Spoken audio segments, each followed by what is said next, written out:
Good morning. आप सभी लोगों का स्वागत है आपके अपने परिवार फ्यूचर ऑनलाइन क्लासेस पटना में।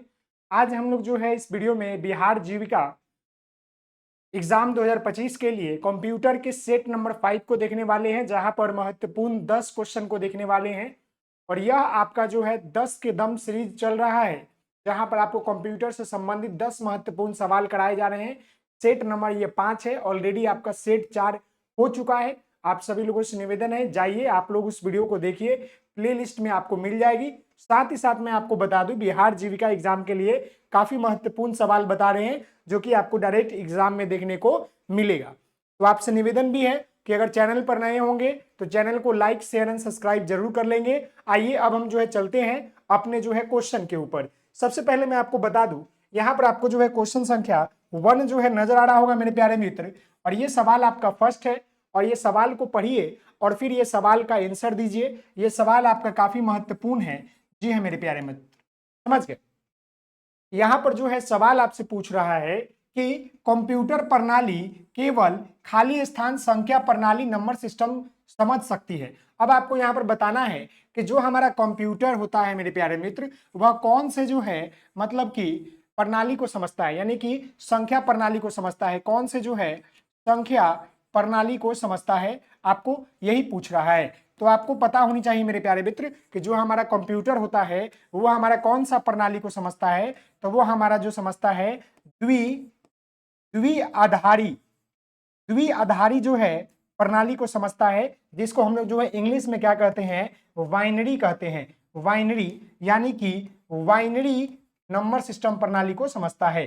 तो इस प्रश्न का उत्तर आपका यहां पर क्या हो जाएगा, ऑप्शन नंबर सी हो जाएगा। यानी कहने का मतलब है कि कंप्यूटर प्रणाली जो होता है केवल द्विआधारी यानी कि बाइनरी संख्या प्रणाली नंबर सिस्टम को समझता है। समझ गए। तो इसका आंसर क्या हो जाएगा, ऑप्शन आपका सी हो जाएगा। अगले सवाल की तरफ बढ़ते हैं। तो अगला सवाल यहां पर आपका दूसरा नंबर है। यह सवाल संख्या 2 नंबर है, और इसको देखिए और इसका आंसर देने का प्रयास कीजिएगा। यह सवाल आपका बोल रहा है मेरे प्यारे मित्र कि इंटरनेट पर एक होस्ट से दूसरे होस्ट को फाइल स्थानांतरित करने के लिए निम्नलिखित में से किस प्रोटोकॉल का उपयोग किया जाता है। अब आपको बताना है कि इंटरनेट पर एक होस्ट से दूसरे होस्ट को फाइल अगर आपको ट्रांसफर करना है तो किस प्रोटोकॉल का प्रयोग करते हैं। ऑप्शन देखिएगा, आईपी एड्रेस, टीसीपी, एफटीपी या यूडीपी। तो यहां पर फाइल ट्रांसफर करने की बात कर रहा है। तो ट्रिक से आप देख सकते हैं फाइल कहां नजर आ रहा है, तो एफ से फाइल होता है, तो इसका आंसर आपका एफटीपी हो जाएगा, यानी कि फाइल ट्रांसफर प्रोटोकॉल। समझ गए। तो इस प्रश्न का आंसर आपका यहां पर ऑप्शन नंबर बी हो जाएगा, एफटीपी फाइल ट्रांसफर प्रोटोकॉल। तो इस प्रश्न का आंसर आपका ऑप्शन नंबर यहां पर डी हो जाएगा। क्लियर है। अगले सवाल की तरफ बढ़ते हैं। तो अगला सवाल यहां पर देखिएगा, अगला सवाल यहां पर आपका तीसरा नंबर क्या कह रहा है। ये तीसरा नंबर आपका मेरे बच्चे सवाल है। अब इसका आंसर दीजिए कि आखिरकार ये तीसरा नंबर सवाल कहना क्या चाहता है। निम्नलिखित में से कौन सा एक ईमेल सेवा प्रदाता सर्विस प्रोवाइडर नहीं है। यहां पर ईमेल की बात कर रहा है। तो आपको बताना है कि निम्नलिखित में से वो कौन सा जो है मतलब ईमेल का जो है सेवा प्रदाता यानी कि सर्विस प्रोवाइडर नहीं है। यहां पर नॉट पूछा है। तो यहां पर ऑप्शन देखिएगा जीमेल। ये जीमेल जो होता है आपको ईमेल का सर्विस देता है, तो ये तो बात सही है। कुमेल, याहू मेल देता है, ये भी आपका जो है ईमेल का सर्विस देता है।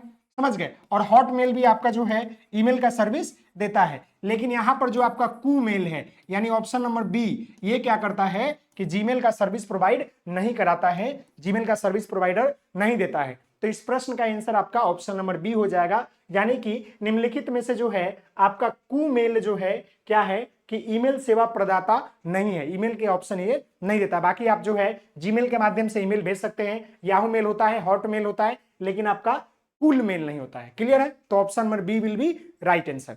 अगले सवाल की तरफ बढ़ते हैं। अगला सवाल यहां पर आपका जो है ये 4 नंबर है, और पिछले कई सेटों में भी ये सवाल देखने को मिला है। ये सवाल आपका जो है आईपी एड्रेस से लिया गया है, और ये सवाल पूछ रहा है कि वह सिस्टम जो आईपी पते यानी कि आईपी एड्रेस को आसानी से याद रखे जा सकने वाले प्रारूपों में परिवर्तित करती है, खाली स्थान कहलाती है। ऑप्शन देखिएगा, domain name system, domain numbering system, फिर है packet switching domain system, domain. तो मैंने आपको इससे पहले वाले सेट में बताया था कि जो भी आपका आईपी एड्रेस को आसानी तरीके से याद रखे जा सकने वाले प्रारूप का जो परिवर्तन करती है उसे हम लोग क्या कहते हैं, तो उसे हम लोग जो है डोमेन नेम सिस्टम कहते हैं। क्या कहते हैं मेरे प्यारे बच्चे? डोमेन नेम सिस्टम कहते हैं। यानी ऑप्शन नंबर यहां पर आपका A will be right answer. Option number A जो है ये आपका क्या है, सही उत्तर है। ऑप्शन नंबर ए क्या है, आपका सही उत्तर है। इसका आंसर क्या हो जाएगा, ऑप्शन नंबर आपका ए हो जाएगा। ऑप्शन नंबर क्या हो जाएगा मेरे प्यारे मित्र, ऑप्शन नंबर ए हो जाएगा। क्लियर है? जी हाँ। आइए अगले सवाल की तरफ बढ़ते हैं। अगला सवाल ये आपका 5वां नंबर, नेटवर्क में WEP का क्या अर्थ होता है। यहां पर फुल फॉर्म पूछा है। WEP का फुल फॉर्म से आपको हम बता दें, बिहार जीविका में एगो सवाल आपसे पूछेगा ही पूछेगा, तो WEP का फुल फॉर्म बताइए। यहां पर देखिएगा, wireless equivalent privacy, wired extra privacy, wired equivalent privacy, फिर है वायरलेस एम्बेडमेंट प्राइवेसी। मैं आपको बताना चाहूंगा मेरे प्यारे मित्र कि WEP का जो फुल फॉर्म होता है वो आपका होता है वायर्ड इक्विवेलेंट आपका जो है प्राइवेसी। क्लियर है? यानी कि ऑप्शन नंबर सी विल भी यहां पर आपका क्या हो जाएगा, राइट आंसर। याद रखिएगा कि WEP का फुल फॉर्म क्या होता है, तो वायर्ड इक्विवेलेंट प्राइवेसी। क्लियर है? प्राइवेसी। क्लियर है? Option number C will be right answer. यहां पर option number C will be right answer. इसका आंसर क्या हो जाएगा, सी हो जाएगा। अगले सवाल की तरफ बढ़ते हैं। तो अगला सवाल देखिएगा, अगला सवाल यहां पर आपका 6 नंबर, निम्नलिखित में से कौन सा एक वेब सर्च इंजन नहीं है। आपको बताना है कि कौन सा जो है वेब सर्च इंजन नहीं है। वेब सर्च इंजन नहीं है। तो यहां पर बिंग की बात कर लेंगे तो यह आपका वेब सर्च इंजन है। गूगल आपका भी है, जहां पर हम लोग जो है वेब के माध्यम से सर्च करते हैं। फिर आपका जो है वेआईडू भी है। लेकिन यहां पर जो आपका सफारी है ये क्या है कि एक प्रकार का जो है आपका वेब सर्च इंजन नहीं है। तो इसका आंसर आपका ऑप्शन नंबर यहां पर सी हो जाएगा। ऑप्शन नंबर क्या हो जाएगा, सी हो जाएगा। सी विल बी राइट आंसर। अगले सवाल की तरफ बढ़ते हैं। तो अगला सवाल यहां पर आपका 7 नंबर है और ये सवाल आपका बोल रहा है कि निम्नलिखित में से कौन ऑपरेटिंग सिस्टम नहीं है। ऑपरेटिंग सिस्टम के बारे में आपको बताना है। हमने आपको बताया था मेरे प्यारे बच्चे कि ऑपरेटिंग सिस्टम की बात कर रहे हैं तो यहां पर आपका जो है देखिएगा विंडोज, समझ गए, विंडोज। फिर यहां पर है, हम यहां पर जो है लिनक्स की बात कर रहे हैं, समझ गए, लिनक्स। यहां डॉस की बात कर रहे हैं। ये सब क्या है आपका, समझ गए, एक प्रकार का जो है ऑपरेटिंग सिस्टम है। लेकिन यहां पर पूछा है कि नहीं होना चाहिए। यहां पर पूछा क्या है, नॉट। तो यहां पर ऑप्शन देखिएगा विंडोज, फिर यहां पर है आपका जो है लिनक्स, ओरेकल और डॉक्स। तो यहां पर जो आंसर हो जाएगा आपका ओरेकल हो जाएगा। Option number C. यहां पर जो लिखा गया है ओरेकल, ये क्या है आपका ऑपरेटिंग सिस्टम नहीं है। बाकी आपका विंडोज, लिनक्स या डॉक्स आपका क्या है, ऑपरेटिंग सिस्टम है जो कि कंप्यूटर को ऑपरेट करता है। आगे बढ़ते हैं अगले सवाल की तरफ। अगला सवाल यहां पर आपका 8 नंबर है और आपसे निवेदन है मेरे प्यारे मित्र, सारे सवालों का जवाब देते रहिएगा, कमेंट बॉक्स में कमेंट करते रहिएगा। साथ ही साथ चैनल पर नए होंगे तो चैनल को लाइक, शेयर एंड सब्सक्राइब जरूर कीजिएगा। आपके जो भी सवाल रहेंगे वो सारे सवाल कमेंट जरूर कीजिएगा। ओके जी हाँ। देखिएगा, एक यहां पर पूछा गया है कि एक इरिजेबल प्रोग्रामेबल, देखिएगा इरिजेबल प्रोग्रामेबल रीड ओनली मेमोरी, समझ गए, इसको हम लोग जो EPROM बोलते हैं, पर सामग्री कंटेंट तब तक बनी रहती है जब तक कि उस पर खाली स्थान के संपर्क में नहीं आ जाए। तो आप बताइएगा कि यहां पर पूछा क्या है। देखिएगा, एक ये भी याद रख लीजिएगा कि EPROM, समझ गए, आपको पता है कि रोम का फुल फॉर्म क्या होता है, तो इसका होता है क्या, read only memory, read only memory, इसका आपको फुल फॉर्म याद होगा। लेकिन यहां पर ईपी जोड़ लिया है, यानी कि एक इरिजेबल, समझ गए, इरिजेबल प्रोग्रामेबल, यानी कि यहां पर आपका प्रोग्राम वेरिएबल और यहां पर आपका इरिलीजिबल, क्या लिखा हुआ है, इरिजेबल, इरिजेबल प्रोग्रामेबल रीड ओनली मेमोरी। इसका मतलब यह होता है, यानी कहने का मतलब है कि एक इरिजेबल प्रोग्रामेबल रीड ओनली मेमोरी पर सामग्री कंटेंट तब तक बनी रहती है जब तक कि उसके संपर्क में क्या नहीं आए। यहां पर ऑप्शन देखिएगा, परावैंगनिक प्रकाश, विद्युत संकेतक, रेडियो संकेतक या आपका जो है चुंबकीय संकेत। तो कहने का मतलब है कि जो आपका ईपीरोम है उसके ऊपर जो है जब तक पारावैंगनिक किरणें का संपर्क नहीं आए तब तक जो है सामग्री कंटेंट जो है क्या रहती है, बनी रहती है। तो इस प्रश्न का उत्तर क्या हो जाएगा, इस प्रश्न का आंसर आपका ऑप्शन नंबर ए हो जाएगा। क्लियर है, इस प्रश्न का आंसर क्या हो जाएगा, ऑप्शन नंबर आपका ए हो जाएगा। समझ गए। अगले सवाल की तरफ बढ़ते हैं। अगला सवाल यहां पर आपका जो है 9 नंबर है, ये भी आपका जो है रोम से संबंधित है। समझ गए। रोम का मतलब क्या होता है अभी जस्ट मैंने आपको बताया, तो इसका फुल फॉर्म याद रख लीजिएगा, read only memory. Read only आप लोग याद रख लीजिएगा, मेमोरी।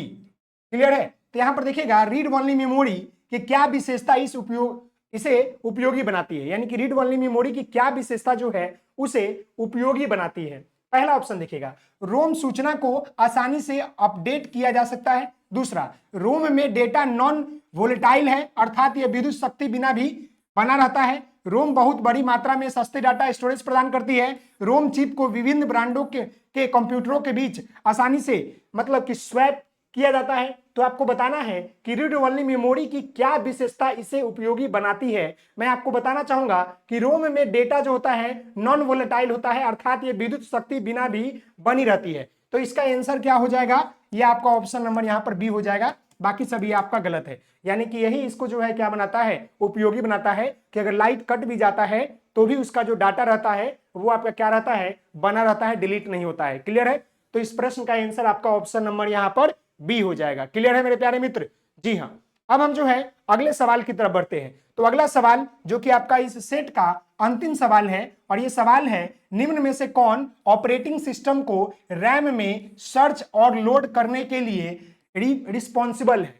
आपको बताना है कि कौन सा ऑपरेटिंग सिस्टम जो है, आपको बताना है कि रैम में, समझ गए, रैम में, रैम का मतलब समझते हैं ना, रैम रैंडम एक्सेस मेमोरी, समझ गए ना, सर्च एवं लोड करने के लिए रिस्पॉन्सिबल है।